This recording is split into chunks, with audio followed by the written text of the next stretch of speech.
Here we are again with the one and only, one of my favorite people in the whole world. The feeling is mutual. What can you say? It's too good to be the Reverend Gordon Mallory. Thank you so much for preaching on Sunday at Woodlawn, and it was a great privilege. Well, enjoyed it very much. You were such a blessing to our church. If you have not watched that message yet, I would encourage you to go back to the Woodlawn Church YouTube channel or Facebook and check out Zoom Out by Reverend Gordon Mallory on Sunday. Such a faith-filled message, but one to change our perspective. Mm-hmm. And that's exactly what we want to do today, is to just dive into that word for Sunday and hopefully change someone's perspective on this podcast today. Thank you for joining us on Woodlawn Talks. It is our joy to be with you again today to just have good conversation and to hopefully encourage, strengthen, and equip you for your day ahead. May this be your best day yet. Brother Mallory, how's your week going thus far? Going great. Going wonderful. Good. When you're 81, you're just glad to be around. You know? And well, yeah, you're thriving. Going great. Our house is a house of peace, and presence of God is there, and so it's kind of wonderful. It's a new stage of our life. Yeah. You know, we've had a kind of a fast and furious life, but now there's kind of slowed down a little, and I've been kind of observing, like, you know, so for so many years, you just stayed on the go. You traveled, you know, all over the world. The Philippines, we know, but also since you've been back in the States, you know, just revivals, special services. Now, more people are coming to you. Mm-hmm. And I know you don't mind that because you love your home, you love your church, but it's just a constant flow of people, whether that's longtime friends, extended family, church members. Someone's always in your home. We've entertained a lot of people. If you can believe it, it'll be 5 years, the 1st of December, that we've been back at Woodlawn. And so my wife has everybody sign the guest book, and when you go over it, you say, wow, we've had a lot of people come through. And then I have numbers of people call me, you know, just kind of wanting a little word if I got one to give them. And so I enjoy that stage of my life very much. We're very content. We're very content. Yeah. We're not frustrated in the least. This is a great church. And we're just glad to be here. We're better because of you. The Lord does all things well, and I'm thankful for that. Sister Mallory had surgery recently. Yes, she had surgery. Everybody was telling her horror stories.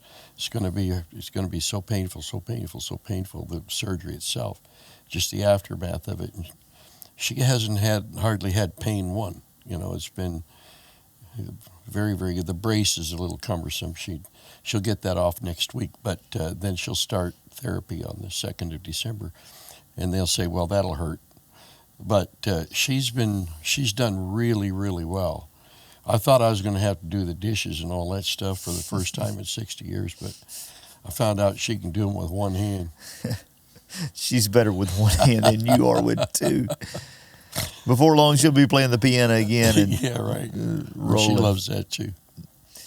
So Sunday, you preached from Acts 16, Paul and Silas. Just a story that every preacher in the world has been able to use that story, message of faith and all of that. But we're in this series called What Are You Feasting On?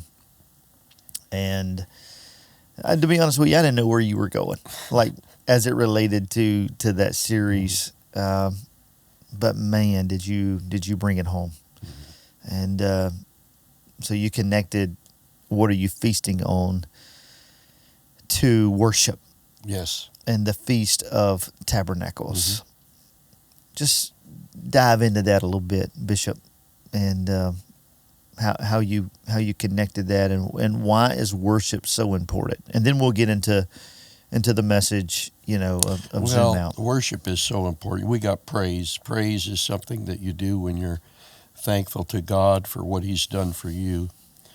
A lot of great, wonderful things we praise God about. We praise Him about everything. But worship is focusing on who He is and on His character.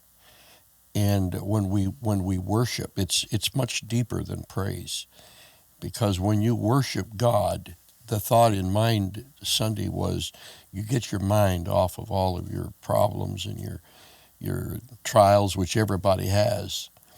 And there's just something about worshiping God without and seeing His glory and His splendor and who He is, and heaven, all of that. It's just even though you're going through a lot of pain and suffering and all of that, when you get into true worship, it's amazing. It's amazing what God can bring you through. Yeah. And then as it relates to the Feast of Tabernacles, I just got looking at that. When you told me that we're in a series of feasting and could you bring that in, well, kind of threw me a little bit of a curve, but then I got into this deal talking about, I just looked up the feasts, and the Feast of Tabernacles was just perfect because, that feast was a feast of joy and celebration and just dancing, and they really got with the program. It was a festive type situation, and so I just thought, that'd be a good way to end. What are you feasting on? We're feasting on worship. We're feasting on who He is. All around them there are all these false gods, and even the Israelites, they worship false gods off and on, and gods of wood and stone and all that stuff. They make a god and they bow down to it and say, "You are my God." Give me a break. But the real God, the only wise God, when you're worshiping Him, I'm just telling you, He pours it back, and then you're filled with joy. And it's not human joy. It's the joy only God can give. The joy of the Holy Ghost. And that's the way it is with all of it. The five senses tie us to this world. Our sight and our hearing and our speech, Taste all and that. touch, smell, But faith connects us to that God who created us.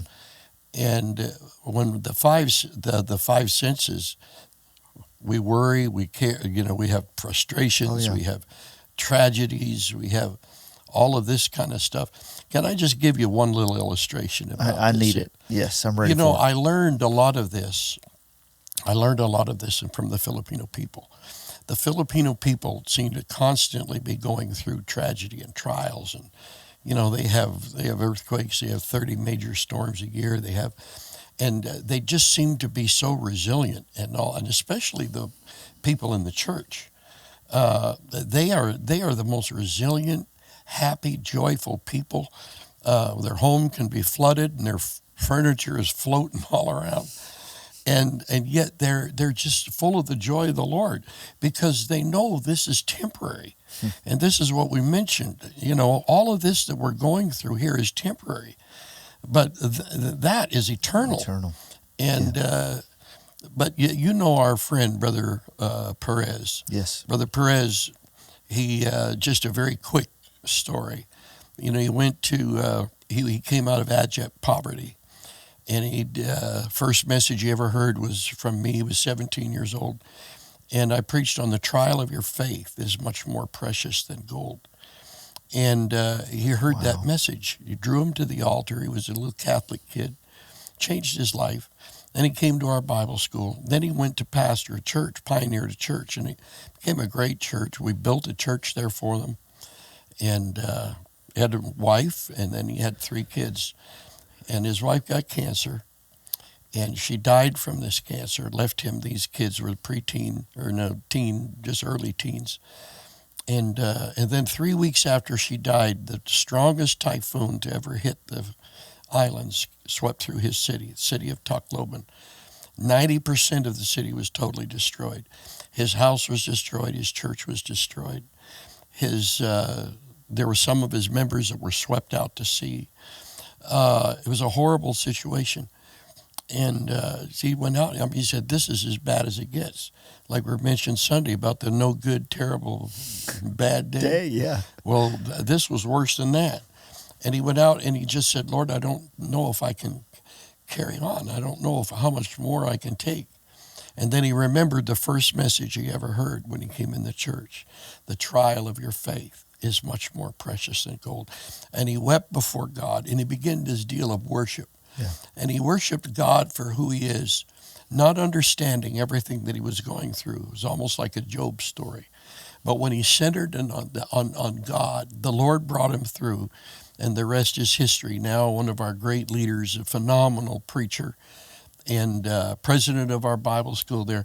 That's just one illustration. Yeah. And so the Filipinos have taught us a lot about just what we're talking about. Keeping the main about thing, what the main real thing. true Yes. worship is in the midst of incredible tragedy and trial. Yeah. So zoom out. Paul and Silas. You just relived that story so well Sunday. They're in chains. They're beaten. Yeah. A terribly bad day. Yeah. You know. How did Paul and Silas get out of the headspace that they were in? Like, to be able to, of course, they were first generation, right? Yeah. And there's a story there too. Yeah, we could preach Paul that. had been struck down on that road to Damascus, and his experience, not that ours isn't maybe just as powerful, but when he got his conversion after persecuting the Christians and all that, it was a real deal. And every moment of the day, he gave us a third of the New Testament, and talked about all of these things. He's the one that mentioned all of these things he's the altogether lovely. He's the one, we mentioned all those things. He just had it. And of course Silas had it too. And they're in there, and I try to put myself in that thing, and I'm try to get the people in there too. Your feet are in stocks, and flies are coming around, and things are biting at your toes and stuff, and you can't scratch. I mean, even that would drive me crazy. Yeah. And they're bleeding all over. They just have been beaten to a bloody pulp, and they take off singing. The joy of the Lord is my strength. Singing praises. Whatever they sang. And, the other prisoners are listening to them. They man alive, this isn't natural. That's right. This is supernatural. So they zoomed out, that's for sure. And when you zoom out, brother, that perspective you get when you see how beautiful God is. You're right in the middle of your trial, and then you're, wow, is that beautiful or what? Yeah. And nowhere are we led to believe that they sang so that the stocks would fall off. No, they just sang because they wanted to worship God. I don't think they knew what was coming. They just knew that God was God, and he was directing them. Yeah. That's the experience they had. We all need to have that kind of relationship with the Lord. Yeah, and I can go through another little deal here. The deal is, we started out talking about we have worshipers and we have complainers. And I pastored several churches, and I know there's a number of people, it's usually the same ones, that they complain about. I'm going to plead the fifth on that. It's too hot, it's too cold, it's too this, the music is too loud, whatever. And so there was an actual song, way back when I was, I'm 81 years old, man. You've seen some stuff. We had songs back there, brother, that you've never heard of. You ever heard of the Grumbler song? No, but I need to hear it. Well, I'm not going to sing it, okay? But it's an actual Grumbler song. You look it up online. It's all over online. The Grumbler song. It was a famous song, and they sang it in church. Can you believe that? It says, there's the Grumbler song. It says, this is just the verse. In country, town, or city, some people can be found who spend their time in grumbling at everything around. Oh, yes, they always grumble, no matter what we say, for these are chronic grumblers, and they grumble night and day. And then you get to the chorus, says, oh, they grumble on a Monday, Tuesday, Wednesday, grumble on a Thursday too, and they grumble on a Friday, grumble on a Saturday, grumble the whole week through. And then there's another couple of verses to it, and it's called the Grumbler song. Two types of people. Yeah, just and people, they like to grumble, they like to complain, or they don't feel like they're living, but they're not happy. People that complain and grumble about everything are not happy people. We don't need these kind of people, pal. We need worshipers. Yeah. We need people that, he says, and when you worship the Lord, there's the joy of the Lord comes. It comes from God. It's like a well. It's incredible. Yeah. It's beautiful. I want to stop you for a minute, Brother Mallard, because you said a moment ago, I try to put myself in the place of Paul and Silas. Mm-hmm. And, I've been around you long enough to know. Now, if I was in stocks and bonds and had been beaten, I would probably just, be whining and complaining and grumbling, and I'd be singing the grumbling song. But you, on the other hand, I know your faith, and I've seen you. I can see a worship song coming from the Reverend Gordon Mallory in the middle of the night, if you will. Yeah. Tell us, give us a couple examples of your own life where you've had to zoom out and to be able to see God's hand at work, and even maybe not seeing his hand at work, but recognizing, hey, if he did it for me yesterday, he can still do it again, and he's worthy to be praised and worthy to be worshipped, regardless if he blesses me again. I know you've got 100 stories you could give us, but what's at the top of your mind today? There's many things that go through the mind, And of course, the one, and I'm not going to tell you that I handled this first one. I've only been in the island 6 weeks, so I was like 22 years old, and I don't think I acted like Paul and Silas, but the Lord was training me. I had to eventually get there, because otherwise I would have left the Philippines prematurely. I would have said, man, I'm not taking this. This is a message that's easier preached than lived. Yes, absolutely. I mean, even for the Reverend. Absolutely, you can preach it, but then when you get right down there where the lions are licking at your heels, I mean, it's a deal. And like the guy come up with a 45 caliber pistol. I'm way up north. I'm all by myself. The supervising missionary's not with me. I'm green as grass. And he comes up with a gun, and he says, first of all, he just said, take my picture, because he saw I had a camera on my neck. And I didn't want to talk to him, so I tried to ignore him. And then he just lifted up his shirt. He pulled me around to face him. And he says, you will argue with a 45. He says, you better be careful, young man, because I'm going to kill you today. And brother, he looked serious to me. And I found out later he'd killed a number of people. He was the nephew of the mayor of the town. They just run free. They do what they want to do. There's no real justice there. Election was going on, and the spirits were high. So anyway, then I got out of that deal. Thank the Lord. There's much to the story. I can't tell it on the podcast, but obviously I was able to get out of that. And then that night I was preaching in a church, and after the service, this is all in one day. I could write a book on one day in the life of a missionary. Anyway, I preached, and we're just standing at the front at the end of the service, and a mob of men were coming out there their eyes are blazed. They had broken pop bottles, like soda bottles, but they were made of glass, and they were broken. And they all had them in their hands, and they were coming towards the church, and they were coming into the church. Yeah.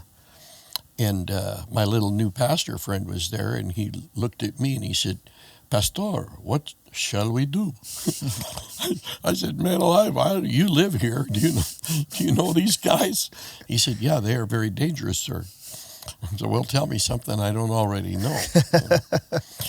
But the Lord helped us then. I just said, well, let's go out and see what they want. So we started to take a step, and they took another step, and so on. And then finally a policeman came up, dispersed the mob, gunpoint. And then they took me over to a house across the street, and they put me in there. It's an empty house. There's no empty houses in the Philippines, but there was one there. And I was supposed to sleep there that night right after I went through all of those deals. You know, the guy with the caliber and then the mob and all of that. It was quite a deal. And then there was shots fired right outside the house, a couple of them, while I was there. And but I tell people this story. Somebody said, were you scared? And my answer was spitless. I was scared spitless. But while I was in that room, I said, I just said, God, there is no way that I can handle this on my own. You're God. I have to. And so I went into this worship mode. I said, I'm only in my early 20s. I'm learning this. And you know what? I cannot explain to you the peace that came over me after I'd been through all of those things that day. And I went down. They had a board for a bed. There was no blanket, no pillow, no nothing. Laid down on my board, and I went to sleep. And so that's just one example. Yeah. But and I think about it, Brother Mallory. That's at the beginning of your ministry. Yeah. Now, almost 60 years later, you have bladder cancer. And I watched you through that whole diagnosis and, prognosis of what you were about to face. You never stopped worshiping. Yeah. You never stopped believing. Mm-hmm. And I can't even imagine the stories of 60 years of ministry. We could be all day talking about them. Well, you were a great blessing to me through that because you may not remember it as well as me because I was a recipient. But when you were in service, you looked down at me one time. It looked like it didn't even fit in what you were saying. But you just turned and you looked at me and you pointed at me and you said, God's going to heal you of bladder cancer. And when you said that, I just believed it. Pastor says I'm going to be healed of bladder cancer. And then remember, you asked me to preach. I preached on stepping into your miracle. And while I was preaching that, I was stepping into my miracle. I just knew I was. And that's when I went and got tested by Brother Tipton's urologist. And he had all my records. He said, I see why they want to take your bladder out. It's shot. I said, well, I'm here for you to take another look. And he took another look, and then the rest is history. What did he say? He said, your bladder's as clean as a whistle. It's my favorite story. Zoom out. Zoom out. God's been good, and he's not going to stop now. No, he won't. No. Feasting on worship. Absolutely. Whatever you're going through today, that was the feast. Be a worshiper and not a complainer. God's got you. May this be your best day.